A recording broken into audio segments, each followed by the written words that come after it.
Olá, seja bem-vindo a mais um episódio do Bluesoft Podcast. Tão importante quanto ter um bom planejamento estratégico é conseguir executar no PDV ou o chão de loja.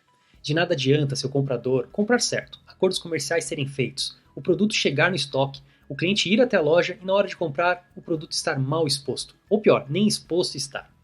E aí a gente já sabe, ruptura, insatisfação do cliente, abandono de carrinho e venda perdida. Toda a cadeia perde. E é nesse ponto, para ajudar o varejista que tem diversas atribuições durante o dia a dia, que entra o papel do promotor de vendas, uma solução utilizada há muito tempo no varejo brasileiro e que é disponibilizada pela indústria ou por agências representantes. Papel importante que precisa estar contemplada nas estratégias da cadeia e que vai muito além da reposição de mercadorias. Passa, lógico, por questões de ruptura, exposição de produto, porcentagem ou share de gôndola, auditoria, entre outras coisas. E para ajudar o supermercadista a entender mais sobre o papel que os promotores têm na estratégia de trade marketing, assim como influência sobre os resultados de uma ação, a gente trouxe aqui um especialista com mais de 30 anos de experiência e que já passou por grandes varejistas do mercado brasileiro. Então fica aqui com a gente para conhecer o nosso convidado.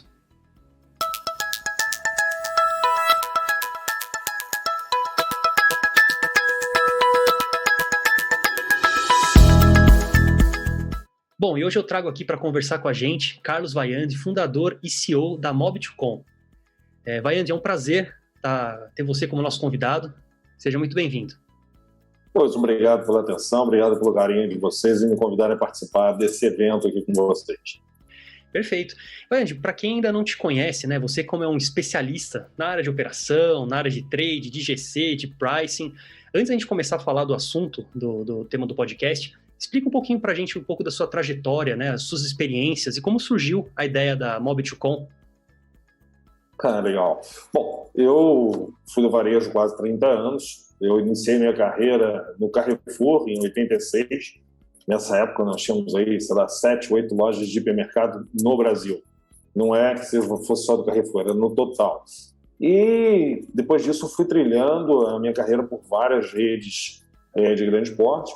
Várias redes não, na verdade foram 3, 4 redes que eu operei, que foi Carrefour, depois eu fiz uma passagem pelo Macro, depois eu entrei no grupo Pão de Açúcar e depois eu fui para a Via Varejo. Então, 4 gigantes do varejo brasileiro, onde eu tive a oportunidade de navegar em todas as áreas. Você falou, fui de operações, fui de comercial, fui de gestão de categoria, fui de pricing, naveguei em todas essas situações. E o que era legal, que na minha última experiência foi na Via Varejo. Na Via Varejo nós tínhamos uma operação de montadores de móveis. E esses montadores de móveis, nós tínhamos 186 postos montados espalhados pelo Brasil e uma estrutura de 6 mil montadores. Agora, você imagina que todo dia esse cara tinha que ir a um posto de montagem para prestar conta do serviço que ele realizou no dia anterior e pegar as novas ordens de serviço. Caramba, a gente foi ver o que a gente poderia fazer para dar mais produtividade e otimização nesse processo. Foi desenvolvido, isso nós estamos falando, 2010, 2011, quando o cara da Sky ia na tua casa instalar um aparelho, ele vinha com um papelzinho. Então não tinha soluções prontas, como tem hoje, várias que resolvem essa situação. E nós fomos tentar buscar alguma solução para esse problema. Visitamos a Itautec, que ela tinha uma solução bacana nesse momento, porque ela fazia a questão dos caixas eletrônicas, toda essa situação, mas essa solução não ficou disponível para comercialização.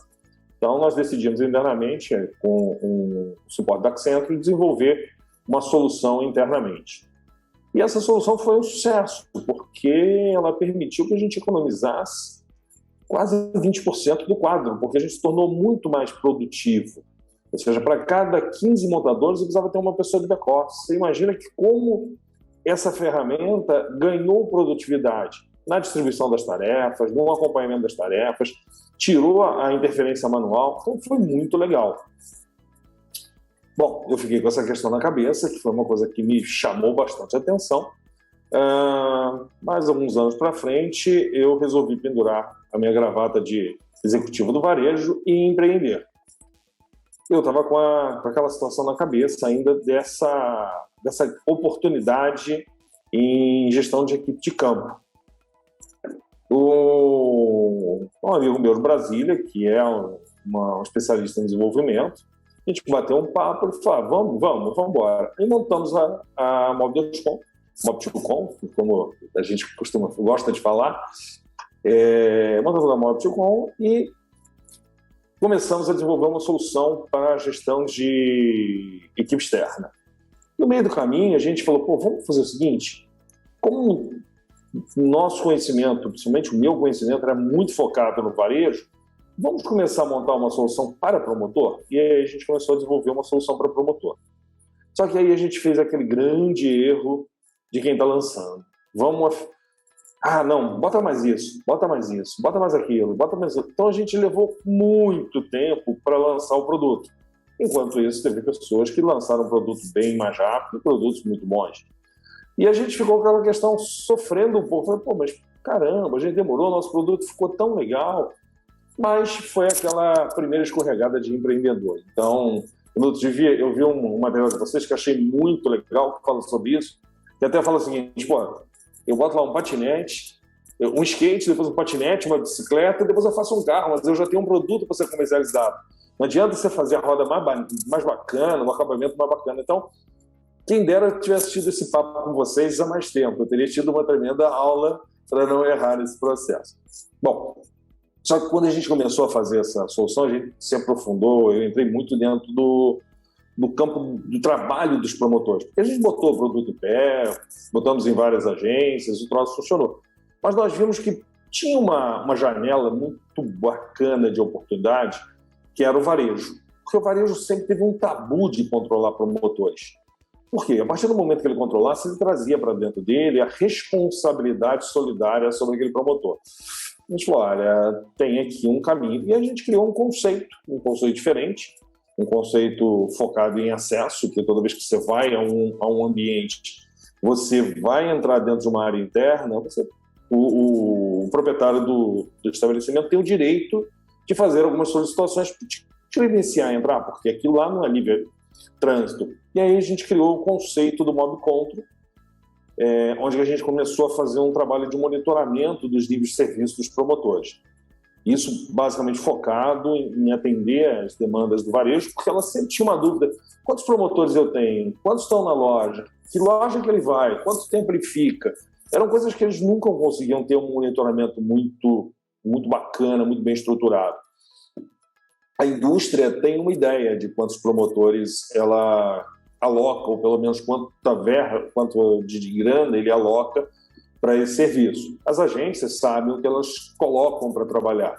Agora, o varejo ele não tinha essa clareza tão grande. Então, foi esse que acabou balançando um pouco nosso coração. A gente começou com ferramentas de mobilidade, depois a gente migrou para o Mob Control e fomos para frente. Aí aconteceu um evento muito interessante também, que deu uma acelerada, que foi a LGPD, que é a Lei Geral de Proteção de Dados Pessoais.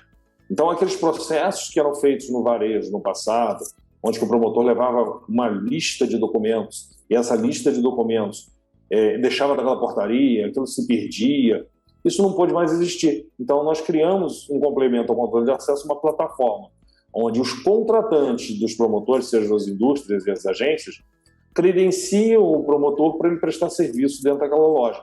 Então, com isso, a gente gerou um ganho de valor muito grande para as indústrias e para as agências, porque cada rede tinha uma complexidade, levava um tempo, exigia um monte de documentos, e a gente conseguiu criar uma agilidade nesse processo. Você não precisa mais ficar transitando com papel.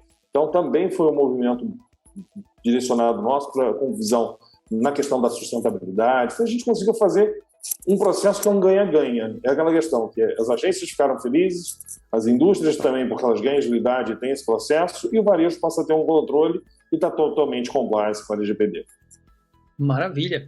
Bom, parabéns, Vaiande, pela trajetória, né? Realmente é muita experiência, uma bagagem incrível, né? Até como empreendedor, não desistiu e se adaptou muito rápido, é isso que os empreendedores fazem, então parabéns por isso. Você pincelou um pouquinho, né, já falando de como é um pouco do trabalho do promotor ali, de quem que ele é funcionário, de quem ele não é, mas explica um pouco pra gente, quem está ouvindo de repente pela primeira vez ou quem não conhece muito a fundo, como é que funciona o trabalho de um promotor, né? Por que existe esse personagem lá dentro da loja? O que ele faz? Pô, que legal, essa pergunta ela é bem interessante, E para ela ficar mais efetiva, vamos tentar voltar no tempo, onde que o objetivo do promotor, tanto que ele tem esse nome, era promover aquela marca dentro de um estabelecimento comercial. Então, a ideia do promotor era o cara que ficava disponível, apresentava para os clientes o produto, demonstrava as funcionalidades, às vezes promovia a degustação, tinha todo um viés em cima desse processo. Com o passar do tempo, como o varejo acaba sempre sofrendo pressões por margem, acabava não botando a quantidade de mão de obra necessária para reposição, ou tinha um pico de necessidade. E aí tinha aquela famosa também briga por linear. Eu quero ter um share de exposição maior, eu quero ter mais visibilidade do meu produto. Aí as indústrias absorveram para ela o papel de botar o produto na prateleira, para garantir o quê? O posicionamento do produto, a forma da exposição adequada, que era a marca dela. Então ela acabou tirando do varejo esse papel de expor o produto e foi absorvendo esse trabalho. Lá, então era possível, por exemplo, uma Nestlé ter 4, 5 mil, 6 mil promotores, poder botar um promotor por loja. Existia trabalho para aquele promotor o dia inteiro. Então migrou um pouco, porque o promotor não é só mais um repositor, ele também é um pesquisador. Porque ele vai para a loja e tem uma necessidade de gerar evidências que ele foi na loja. Então ele tem que tirar foto, ele tem que pesquisar preço, ele tem que tirar foto do antes, do depois, da reposição, informar se tem estoque. Então, quer dizer, agora a gente, com o advento da mobilidade na mão do promotor, essa mão de obra começou a perder um pouco de produtividade, porque ele começa a gerar um monte de atividades paralelas em detrimento daquilo que ele está indo na loja, que é repor. E o que acontece? Que nem a gente está falando isso, aumentou muito a quantidade de lojas. Então, os promotores hoje eles acabam tendo necessidade de visitar várias lojas. E em várias lojas eles têm problema de deslocamento, ele tem que fazer as coletas de preço. Então, o tempo de dedicação para um processo de reposição acabou ficando comprometido. Então, esse processo mudou muito. Um pouco mais de explicação sobre o promotor. O promotor ele tem algumas modalidades. Tá? Existe o promotor fixo, que é o cara que trabalha somente naquela loja. Tem o promotor rota, que é aquele que visita algumas lojas durante o dia. Ele cumpre um roteiro de atendimento. Tem um promotor dedicado, é aquele que trabalha somente para uma marca, somente para um fornecedor. E o que está crescendo muito, muito no mercado é o promotor compartilhado. Por quê? Ele visita uma loja e atende 5, 6 indústrias. Ou seja, foi uma modalidade que ela não é uma modalidade de muito tempo, uma modalidade que deve ter aí, talvez uns 10, 15 anos, um pouco mais recente esse conceito, porque ele virou quase um promotor compartilhado para várias indústrias. Então, o tempo de permanência dele, ele fica numa loja às vezes 4, 5 horas, dependendo da demanda, mas atende vários fornecedores. Então, existe um ganho de escala muito interessante nesse processo. Então, foi uma guinada muito racional. Porque também acontece hoje que o varejo precisa dessa mão de obra. Só que a indústria também tem um limitador, que é o budget. E às vezes ele não consegue cobrir todas as lojas.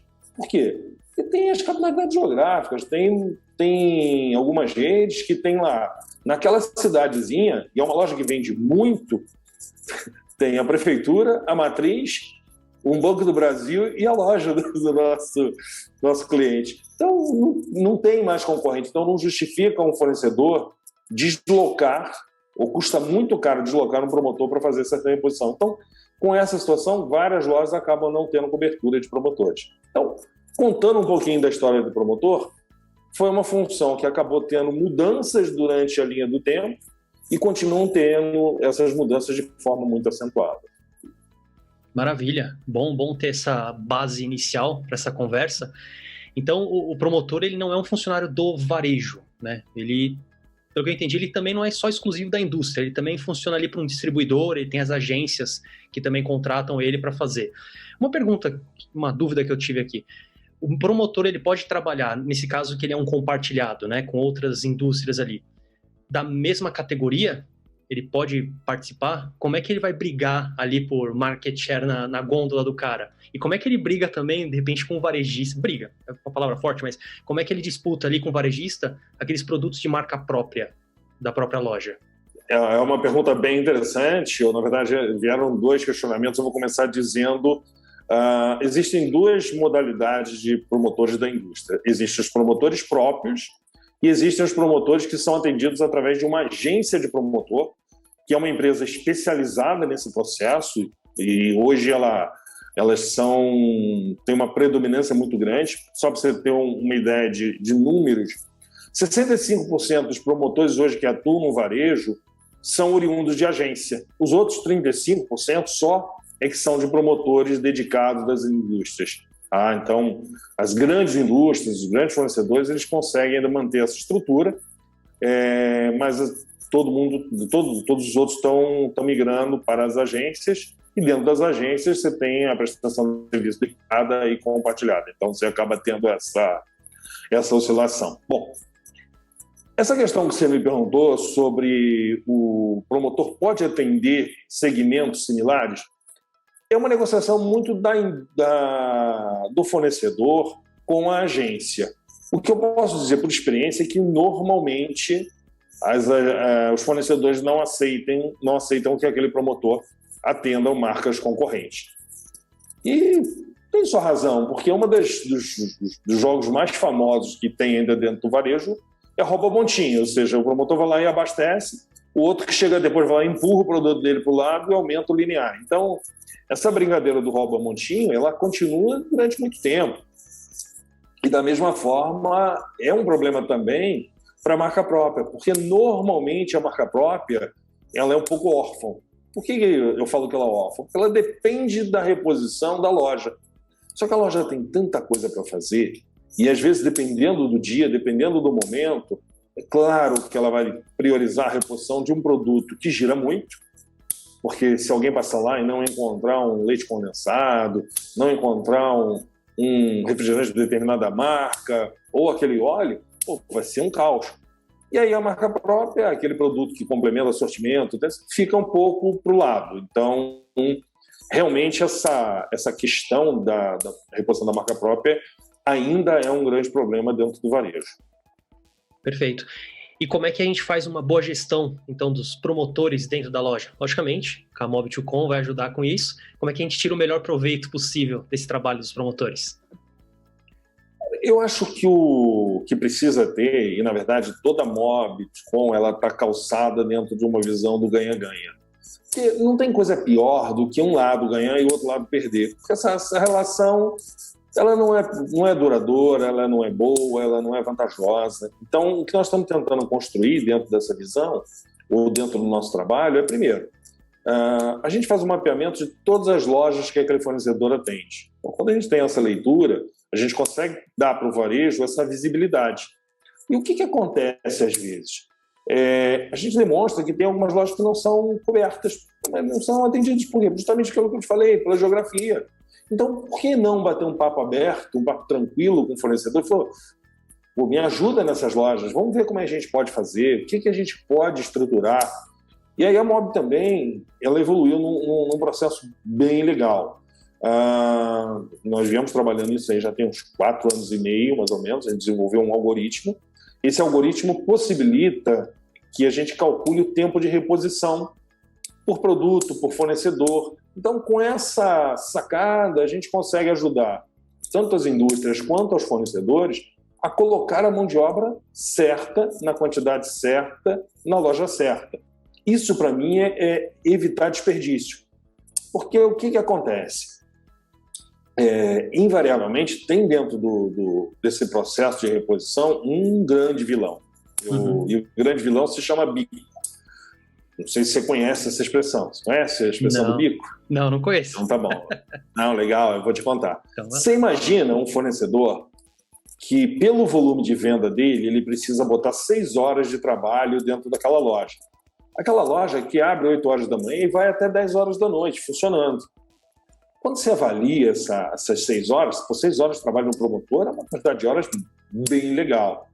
E seria muito mais legal se fosse assim, 3 horas de manhã, 1 hora da tarde, 2 horas no final do dia, que elas conseguissem ser fracionadas. Porque conforme fosse tendo volume de venda, ela faria o abastecimento. Quando o promotor fica 6 horas consecutivas, ele faz um trabalho show. Ele abastece, precifica, faz o FIFO, confere preço, etiqueta, ele faz todo o trabalho que ele precisa fazer. Mas tem um agravo. Ele consegue fazer isso aí em umas 4 horas e meia, 5. Por quê? Porque o fluxo da venda ainda não demandou para ele repor de novo aquele produto. Aí o que acontece? Aparece o vilão, que o vilão é o bico. Quem é a pessoa que promove o bico? E não é mal intencionado, não. É uma situação que acaba obrigando. É aquele fornecedor que tem 2, 3 SKUs em linha naquela loja, não tem um volume de venda tão grande que justifique que consiga botar o produto dele na prateleira. Aí ele vai lá nesse promotor e oferece lá 200, 300, aí a bolsa de bico varia e pede para ele repor o produto para ele. Então passa a ter um comércio paralelo da mão de obra. E aí, cara, o que acontece? A indústria que contratou aquele promotor CLT está perdendo, porque ele não está trabalhando para ele. O varejo está perdendo, porque aquelas horas para prestar o serviço para aquele fornecedor. E mesmo quem contrata o bico, na verdade, que pressão, que cobrança, que visibilidade ele pode ter? Nenhuma. Vai depender muito se o cara é um cara mais correto ou um cara menos correto. Então, com isso, as coisas acabam se perpetuando. E o bico é um grande problema. Já aconteceu de empresas que a gente começou a fazer um monitoramento e ter uma visão dessa questão dos promotores que atuam lá. Tinha um promotor que trabalhava para uma grande indústria e ele foi desligado. Só que ele tinha uns 7, 8 bicos dentro daquela loja. O que aconteceu? Ele continuou indo, atendendo, só que se esse profissional se machuca dentro da loja, a responsabilidade é total da loja. Por quê? Porque ele não tem mais vínculo com ninguém. Então é um cara que está lá prestando um serviço autônomo, sem registro e trazendo uma responsabilidade altíssima e um passivo altíssimo para o varejista. Então, quando a gente implementa a ferramenta do Mob Control, a gente consegue ter toda essa visibilidade. Se o promotor está registrado, para quem ele trabalha. Então, a gente não tem essas figuras clandestinas, que são aquelas que estão trabalhando dentro da loja sem nenhum vínculo. Então, esse é um processo que é bem interessante. E uma das coisas que eu, dentro da minha visão do ganha-ganha, é falar, peraí, vamos mapear esses fornecedores que estão pagando bico, porque se eles criam um pool de grana e juntam lá por aqueles 200, aqueles 300, aqueles 400, a gente pode colocar uma agência que trabalha com promotores compartilhados para atender esses fornecedores de uma forma bem tranquila. Então, aumenta a quantidade de mão de obra dentro do varejo, esse fornecedor vai receber as reportes, as informações que ele gostaria de receber. Então, isso para mim é ganha-ganha. Você disse que pelo menos um dos cuidados que o supermercadista deve ter quando ele trabalha, é estranho falar, mas quando ele trabalha com promotores dentro da loja dele, né, não é ele que está colocando o rapaz ali, mas ele aceita receber esse funcionário da indústria ou de uma agência para cuidar de alguma exposição lá da marca dele. Que cuidados que o supermercadista tem que ter a mais quando ele trabalha com promotores, nesse caso, quando ele recebe esses promotores dentro da loja? O que ele tem que ficar ligado? Você falou um pouquinho do LGPD, o que mais ele tem que ficar esperto? Eu acho que o fundamental, pelo menos o primordial nesse aspecto, é saber para quem aquele promotor tem a sua relação trabalhista configurada. Por quê? Ele tem que ter um registro CLT ou com uma indústria ou com uma agência. Por quê? Senão fica uma situação muito delicada. Porque esse cara, ele trabalha por quê? E está aparecendo agora no mercado uma outra modalidade, que são algumas agências que estão contratando esses promotores na modalidade de MEI. Então, é uma quarteirização do processo, quer dizer, mais uma questão de risco. Então, é importante a gente entender essas situações todas, porque essa questão da quarteirização, E quem está comprando o preço vai olhar e falar, pô, é mais barato comprar o serviço dessa agência. Cara, mas ela está competindo de uma forma não muito legal, porque aquela outra recolhe os impostos, paga todos os encargos daquele promotor, tem custo de férias, custo de reposição, e o outro está trabalhando num processo de quarteirização. Está certo ou está errado?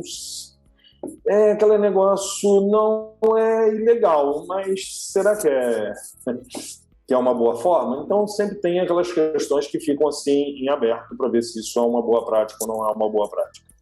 Perfeito. Trazendo pandemia, né? Algo atual, não tem como fugir de uma pergunta relacionada à pandemia. Como é que fica esse trabalho dos promotores dentro da loja? Quando a gente viu, logicamente, os supermercados foram considerados de utilidade, né, pública, que não poderiam ser fechados, mas e o trabalho do promotor? Teve você que está mais focado nesse meio, teve alguma perda para eles? Eles tiveram que se adequar de que forma? O segmento varejista, na pandemia, ele acabou tendo um crescimento muito significativo no volume de venda dele. Tá?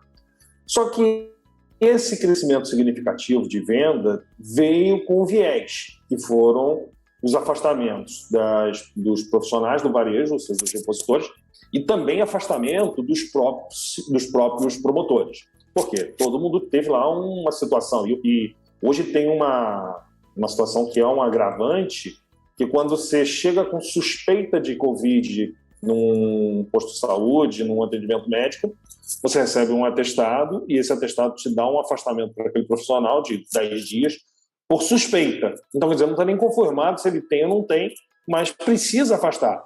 E aí esse profissional fica afastado 10 dias e enquanto 5, 7 dias poderia ser feito o teste para verificar se tem ou não tem. Então, isso diminuiu muito em algumas praças, em alguns segmentos, porque você sabe que a gente acabou tendo picos em determinados municípios de Covid, e isso afetou bastante a questão do abastecimento. E por que afetou? Porque a forma do consumidor também comprar mudou. De primeiro, você pegava aqueles clientes que visitavam várias lojas e compravam as ofertas em cada uma das lojas que ele visitava. E hoje, eu tomo por mim, ou até pela minha esposa, quando a gente entra numa loja, parece corrida de obstáculo. Eu quero pegar tudo que está na minha frente e sair logo. Pá. E aí, o que acontece? Nesse sentido, onde que tem o grande viés? Você gosta de comprar em determinado lugar, mas se você vai naquela loja e nem encontra as marcas que você gosta, você não vai em outro lugar para comprar as marcas que você quer. Você acaba falando, da próxima vez eu vou em outra loja, que aqui não tem nada. Então, essa questão da exposição, dos sortimentos, eles acabaram pesando bastante nessa decisão e nas migrações, e até permitindo que algumas pessoas mudassem um pouco para a compra online. Mas o fato houve um impacto grande dentro do varejo nessa questão da reposição, porque ele teve que botar mais gente. As indústrias acabaram sofrendo também com esse afastamento, então a reposição em si ela acabou sofrendo um pouco no processo de colocar o produto na área de venda. Teve outros fatores, como falta de matéria-prima, falta de insumo, falta de embalagem, que criaram altíssimos índices de rupturas em vários segmentos. Mas o que tem de interessante dentro desse cenário é que no varejo tem uma prática que os repositores sempre usam, que é dizer o seguinte: produto que tem promotor, o repositor não bota a mão. Então vamos imaginar uma loja que o promotor visita segunda, quarta e sexta. Ele vai lá das 8 até as 10 da manhã. Na segunda-feira, o caminhão atrasou. Ele chegou às 11, mas o promotor tinha um horário para cumprir, que ele tinha que visitar as outras lojas, né? Ele foi embora. Quando chegou a quarta-feira, era um feriado. E os promotores seguem o CLT, não vão trabalhar. E o produtinho está lá dentro do depósito, porque produto que tem promotor, o repositor não bota a mão. Esse produto vai para a prateleira quando? Na sexta-feira, quando o promotor da agência ou da indústria aparece na loja. Bom, o que se provocou aí? Se provocou 5, 6 dias de perda de venda de um produto que poderia ter girado, uma grande insatisfação por parte do cliente que foi lá comprar aquele produto e não encontrou, uma perda principalmente para o fornecedor, que pode ser que de repente aquela categoria o cliente pode ter comprado um produto substituto Então, o varejo não perdeu muito, mas ele perdeu 100% da sua venda.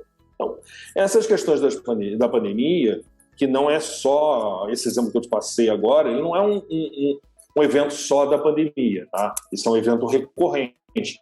Mostrar o quão importante é a presença do promotor, o quão dependente o varejo está dessa mão de obra. Então, não dá para ser feliz e conseguir ter um volume de venda e uma situação bem estruturada.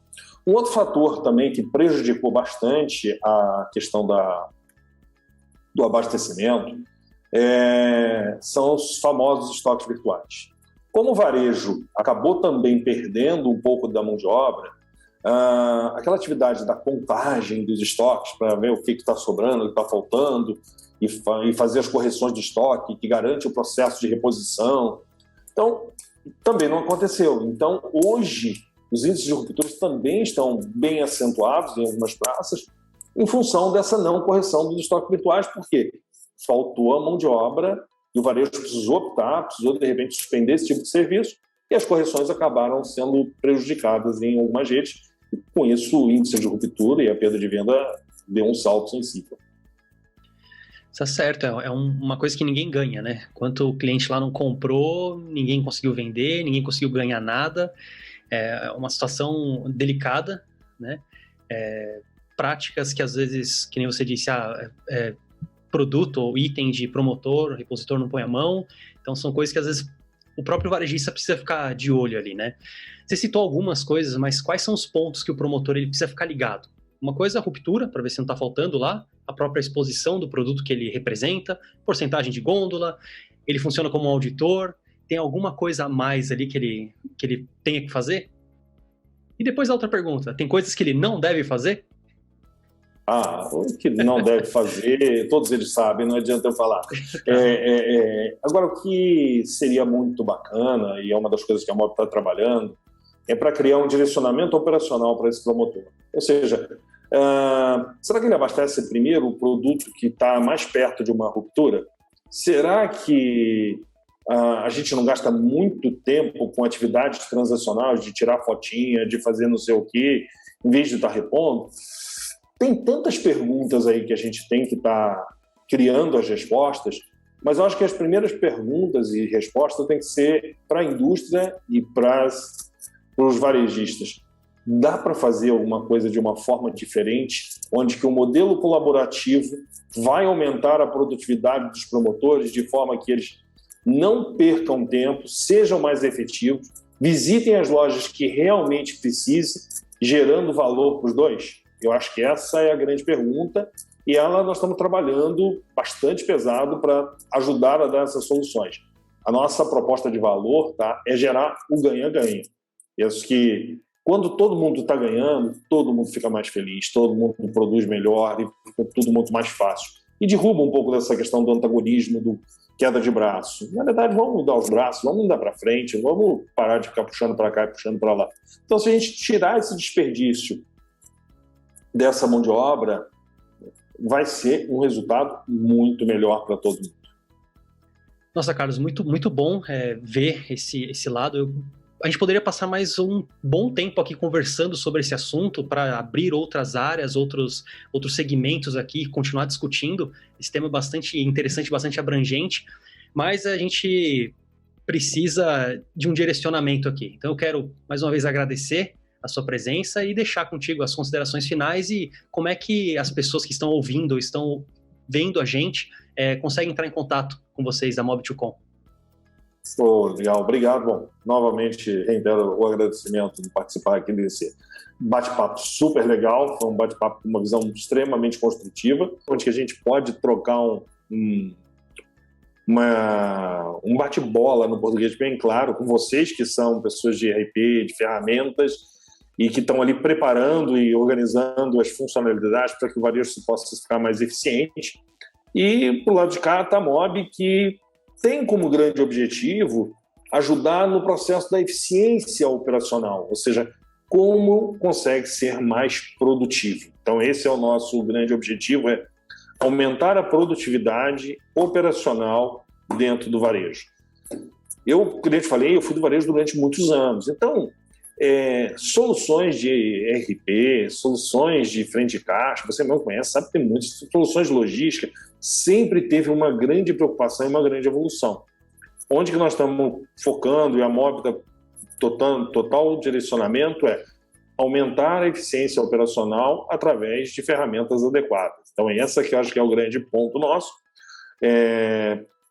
Se alguém tiver interesse em conhecer um pouco mais sobre a Mob, vai ser um prazer bater um papo com vocês.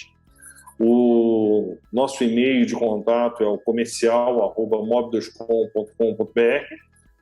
E, gente, nosso site também está aberto lá, www.mob2com.com.br. Vai ser um prazer conversar com vocês, discutir um pouco mais de troca de experiência, bater papo, poder ver como é que a gente consegue melhorar a eficiência nesse mercado tão bacana que é o mercado do varejo. Perfeito, muito bom. Eu vou deixar todos os links que você disse na descrição do vídeo. Agradeço mais uma vez. E se você estiver precisando de um RP moderno, em nuvem, focado em comércio, entre em contato. Nossa equipe comercial está ansiosa para conversar sobre gestão, sobre boas práticas, tecnologia, apresentar o sistema, se for necessário. Não esquece também de deixar o seu like, compartilhar esse conteúdo naquele grupo de WhatsApp ou para quem possa se beneficiar. E se tiver alguma dúvida, é só deixar um comentário que a gente responde. Muito obrigado e até a próxima.